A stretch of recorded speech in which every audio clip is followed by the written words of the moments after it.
In this presentation, we will talk about the fall of former video game giant Sega, which was plagued by managerial and communication problems from an early point in its console development up until its untimely end with the Sega Dreamcast. Despite the fact that the company still exists, it is still seen as a failure because of its irrecoverable fall from grace, now resorting to providing third-party games and support for other more successful consoles.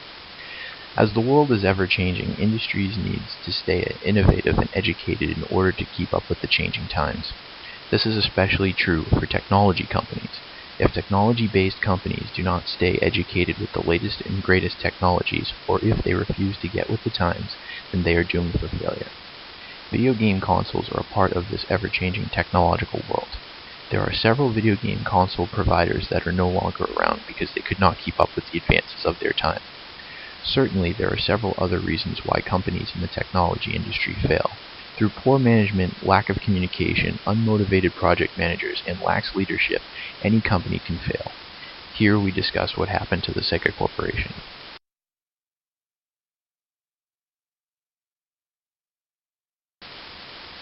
The company goes back as early as the 1940s in Hawaii under their original name, Standard Games, which manufactured mostly jukeboxes and slot machines. They were moved to Tokyo in 1959 under their new name, Service Games, which is when Sega of Japan chooses to consider Sega actually beginning. An American Air Force officer who was stationed in Japan at the time, David Rosen of Rosen Enterprises, was the company's biggest competition in producing photo booths, but the company decided to merge with his own, and Sega Enterprises was born in 1965 with Rosen as their CEO. Rosen led their production and engineering department in internal game development, which caused the business to grow and define what Sega was. Under Rosen's leadership, their first home console, the SG-1000, was developed and many Japanese employees hired as a result moved up into executive positions over time. One of which was the future company president, Hideki Sato, who both as a team member and lead was responsible for creating all of the hardware from SG-1000 to the Sega Dreamcast. Rosen remained CEO of the company until 1989 when it was taken over by Hayao Nakayama and Isao Okawa as chairman.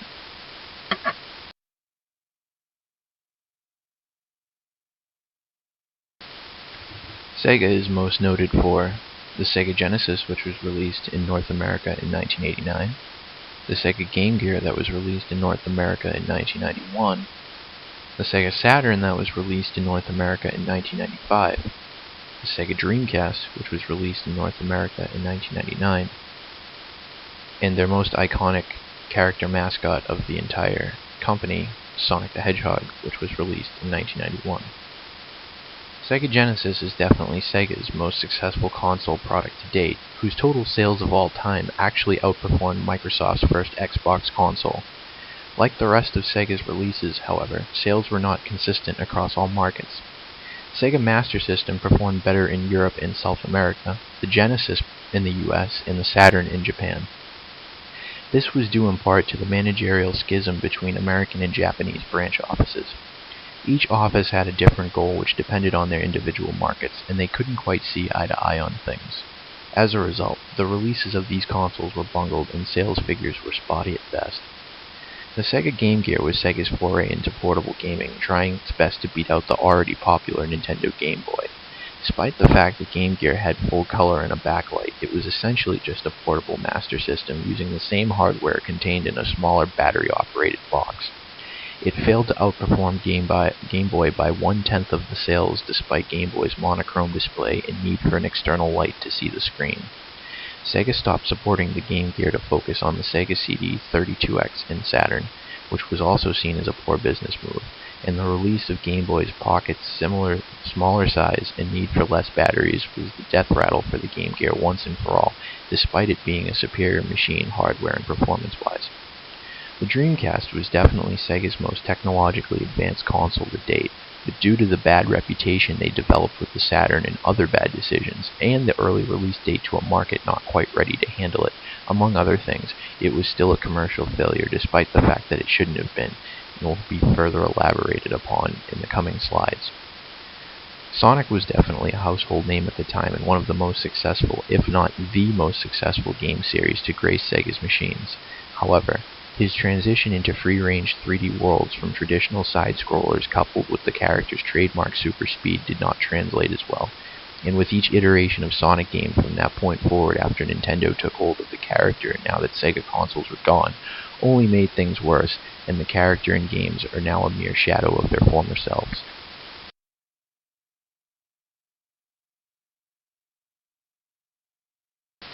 As seen in this graph showing the worldwide sales of the best-selling video game consoles of all time, the only Sega console to make the list is the Sega Genesis.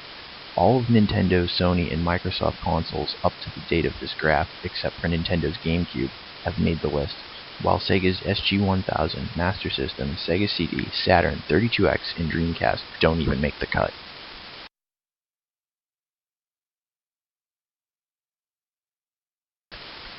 While a competing console by Nintendo was simply a rumor, Sega had some of the more up-to-date technology that made the Genesis a worthy adversary.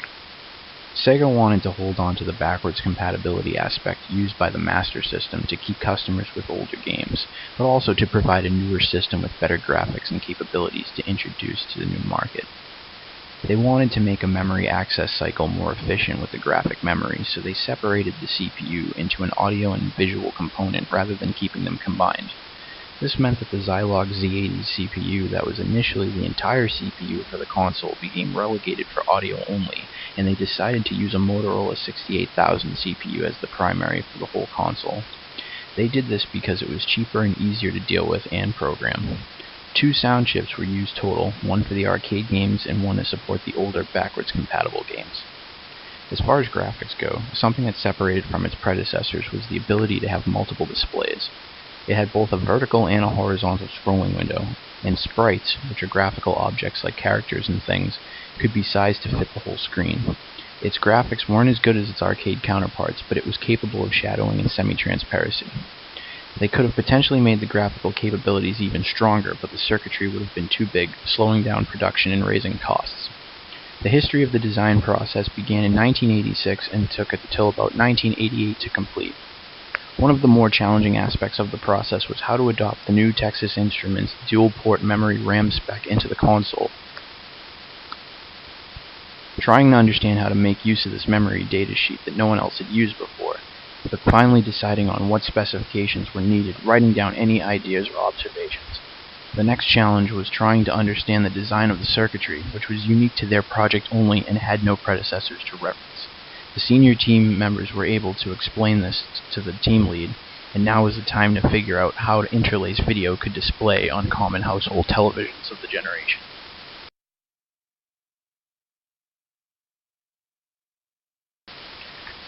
The Sega Saturn gaming console was a failure in the US and never measured up to its competitors.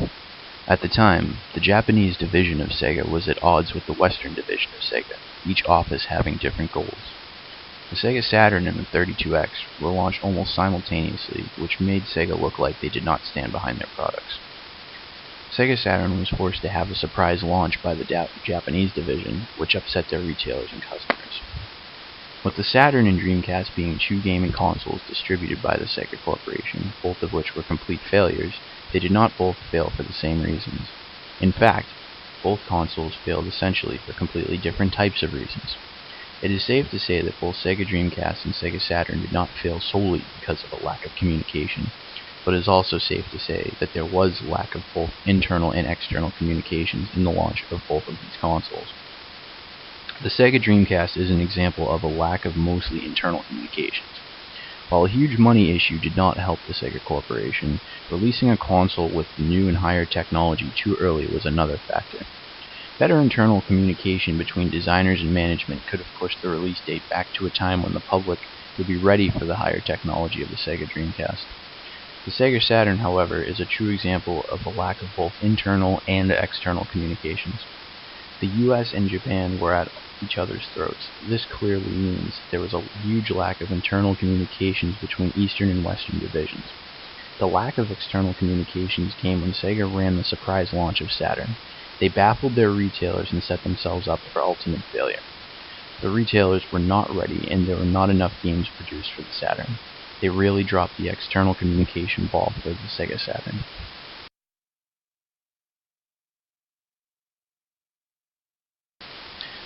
The Sega Dreamcast gaming console was another failure for Sega. Sega was forced into a discount war, as they were buying everything from outside sources during the time of release. Dreamcast was too technologically advanced for the time, and it was likely that it was released too early. Dreamcast CDs had a CDR exploit that caused hackers to burn games for free, thus many consumers stopped purchasing them. Since it's apparent that a good chunk of why Sega had such a hard time with the Dreamcast is due to the lack of success with the Sega Saturn, one can believe if they could have started stronger with the Saturn. If they had chosen to accept the hardware offers brought to them in the beginning rather than choosing a clunky hodgepodge of a system, the Saturn could have kept them in line with the competition of Sony and Nintendo, and the reputation gained therein might have been enough to keep the Dreamcast alive and potentially attract some of the more sought-after game companies. Since a lot of companies saw Sega as a sinking ship, and Executive VP Bernie Stolar wanted to take on sports game supergiant EA Games, despite its strong release, the Dreamcast was pretty much doomed from its inception. Stolar may have had a strong heart and some good ideas, but they weren't enough to propel the company. Even so, Sega's consoles only were successful in niche markets, and they were primarily an arcade company from the beginning. The start of the demise of Sega could potentially be traced back at any point in its past.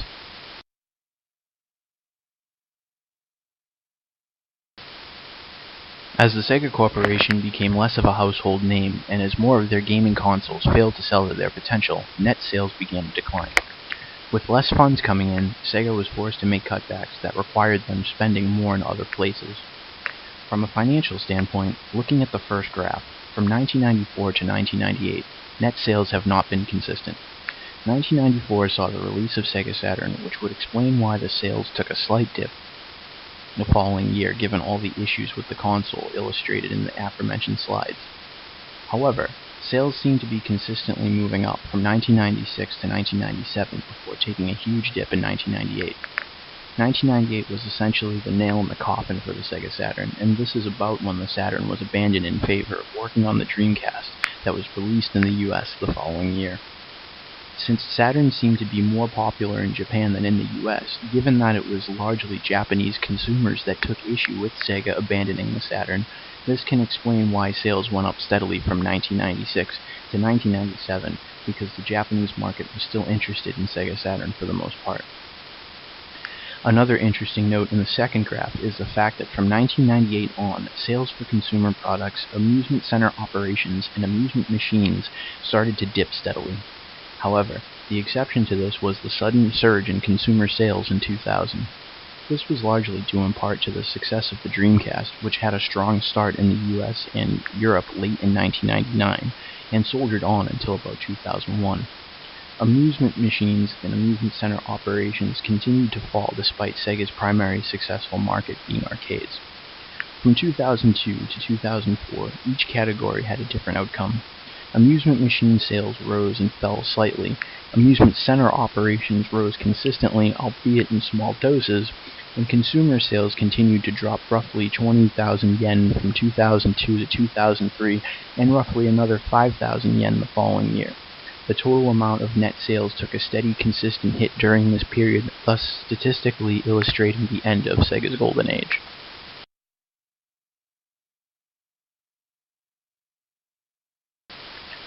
It seems that the Sega Corporation faced several hardships when it came to different aspects of their human resource management as the company started declining.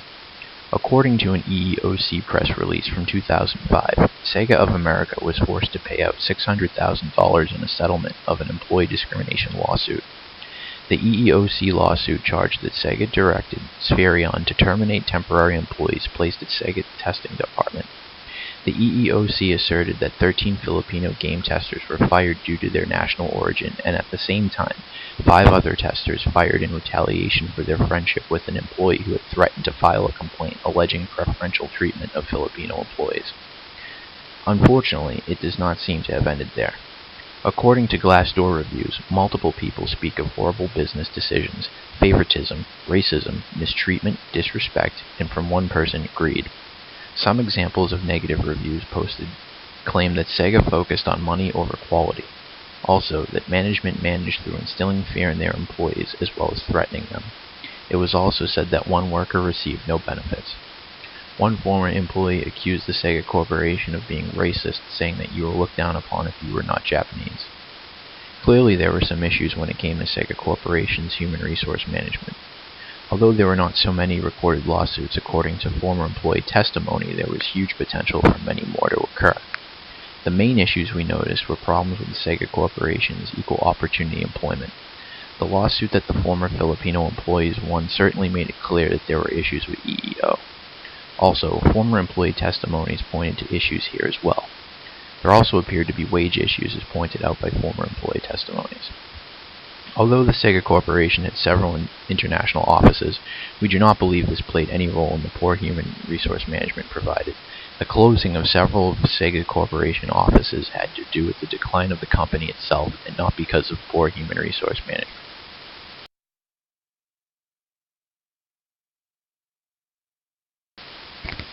Managerial-wise, Sega could have improved in the following areas. Communication. Due to the lack of communication, Sega dropped the surprise release of the Sega Saturn, causing a major upset with their retailers. And process management. Although Sega had great ideas and innovators, they did not follow a great process management in their release of their consoles. Project lifecycle management. Project management was a mess at Sega, and consoles were released way too early. Game writer Mike Zeller states that the decision to have a surprise launch for the Saturn in the US, mandated by Sega's Japanese branch to the protests of its American launch, lost its 4 months of building hype, which most certainly would have improved its early sales, not to mention cost it mostly with third-party as launch titles. Perhaps most damaging to its long-term prospects, though, was the way it upset numerous retailers who had been left out of the loop and made them hesitant to do business with Sega in the future. German game writer Thomas Nickel muses, in the end, the Saturn might be more of a cautionary tale. Don't alienate your user fan base. Don't lose focus. Don't treat your own regional offices as enemies. Don't abandon everything that made you successful before. And if it becomes clear that you won't beat the new market leader, don't abandon all hope. Hang in there. Please your remaining user base with good games and the games that they really want. Brandon Sheffield, director of Necrosoft Games, agrees, stating that I would pose that Saturn's largest legacy is Sega's hubris. They thought they were invincible and that structure and hierarchy were necessary for their survival, but more flexibility and a greater participation with the West could have saved them. This pattern has been repeated with the company after company in Japan, and that's how we win up with the Japanese in the game industry we have today, where you can walk around the Tokyo Game Show floor and find nothing of note to speak of. Former editor at Electronic Gaming Monthly, Greg Seward, says, unfortunately, the system's legacy in North America will always be the hardware that ruined Sega. It will always represent Sega of Japan wresting power back from Sega of America, the complete opposite of what seemed to happen 5 years earlier with the Genesis.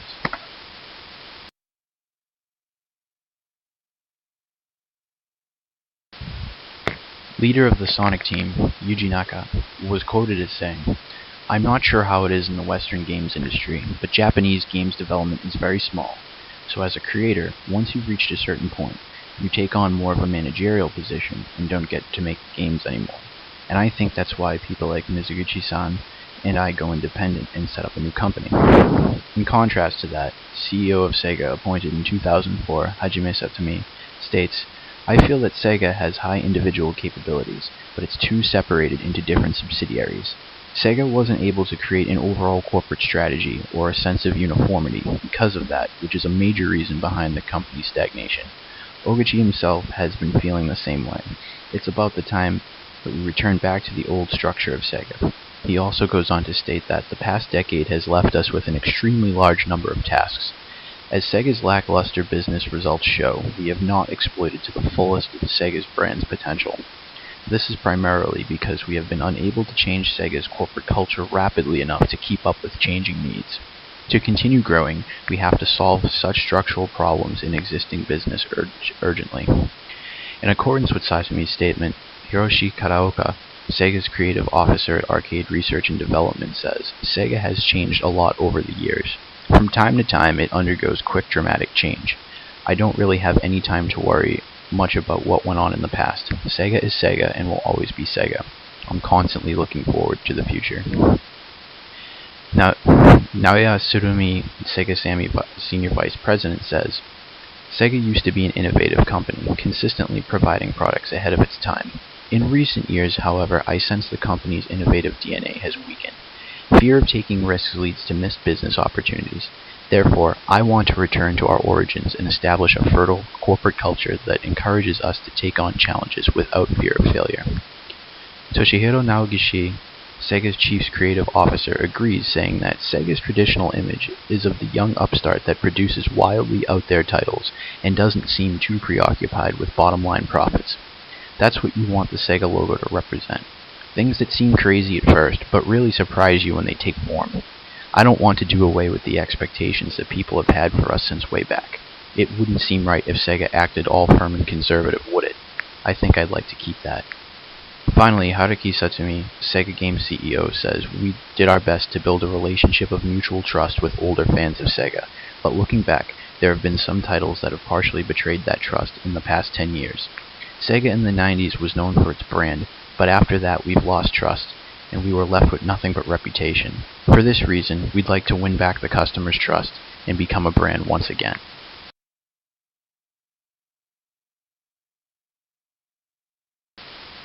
What could Sega have done differently? Sega programmers should not have been involved in the hardware decision-making during the times of the Saturn and Dreamcast, because they had different process management. More thought should have been put into release dates, and better communication with consumers and retailers.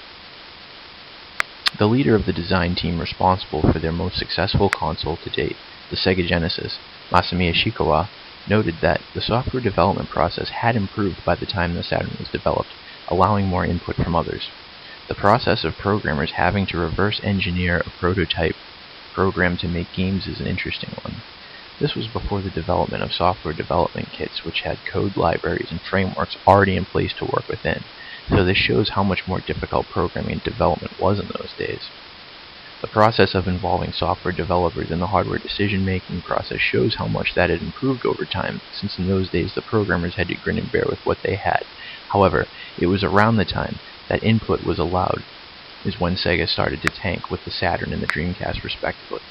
This may not have been the reason why, and could have simply been a coincidence in timing, but one can speculate that perhaps having too many cooks did indeed spoil the broth. For Sega, it was definitely the final nail in the coffin of their hardware development. They absolutely learned from their mistakes, as everything they did wrong with the Saturn they did right with the Dreamcast, but it didn't matter. Coming on the heels of the questionable Sega CD and the disastrous 32X, the way the company continually bungled everything to do with the Saturn not only convinced consumers and a lot of developers that Sega had no clue what it was doing with its hardware. It also allowed Sony to take a massive lead in the console race, both in terms of finances and mind shares. The Dreamcast was a pretty great console, but consumers were extremely wary after the Saturn debacle.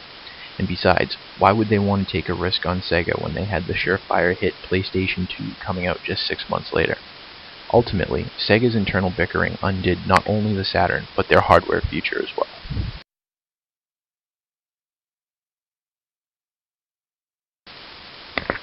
Sega is only seen as a complete failure because they are no longer in the gaming console market.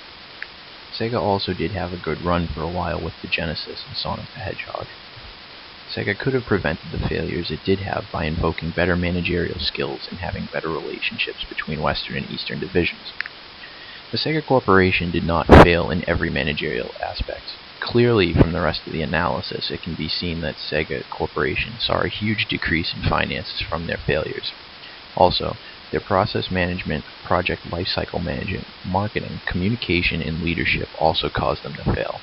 However, there is no clear evidence that the Sega Corporation's human resource management contributed to the failure in the gaming console industry.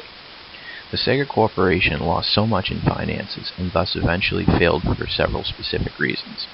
The Sega Saturn and the Sega Dreamcast were the primary two consoles that failed, but it was because of poor back-end managerial processes. First, the process of launching the two consoles was not clearly thought out. If leaders within the organization had better communication and were more effective leaders, the consoles would not have been released so early.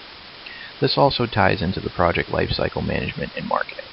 There was a clear lack of communication between those marketing the projects and those designing and building the product. there was also a huge lack of communication between the Western and Eastern divisions of the Sega Corporation. It is not surprising that there were such failures in the Western Division. Each and every managerial process ties into the other ones. Where one fails, others fail, which caused a domino effect for the Sega Corporation. When the Sega Corporation did not learn from their failures with the Sega Saturn, they essentially set themselves up for failure when it came time to build and release the Sega Dreamcast.